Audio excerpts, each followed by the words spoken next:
Iran ও Israel যুক্তরাষ্ট্র সংঘাত ঘিরে বিশ্ব এখন ইতিহাসের সবচেয়ে ভয়াবহ জ্বালানি নিরাপত্তা চ্যালেঞ্জের মুখোমুখি দাঁড়িয়ে।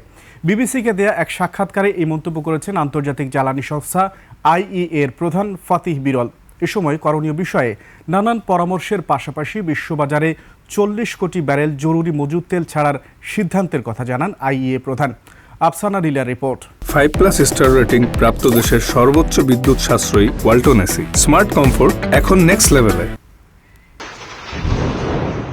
দফায় দফায় জ্বালানি অবকাঠামোতে হামলা পাল্টা হামলা মধ্যপ্রাচ্য সংঘাতে এনেছে নতুন মোড়। ইরানের খার্গ দ্বীপ, কাতারের রাস লাফান আর সৌদির আরামকোর মতো প্রধান গ্যাস ও তেলক্ষেত্র যখন পুড়ছে, তখন এই সংকট বিশ্বকে ঠেলে দিচ্ছে অর্থনৈতিক ও ভূরাজনৈতিক বিপর্যয়ের দিকে। এমন বাস্তবতায় বিশ্ব ইতিহাসের সবচেয়ে বড় জ্বালানি নিরাপত্তা চ্যালেঞ্জের মুখোমুখি বলে সতর্ক করেছেন আন্তর্জাতিক জ্বালানি সংস্থা আইইএ এর প্রধান ফাতিহ বিরল।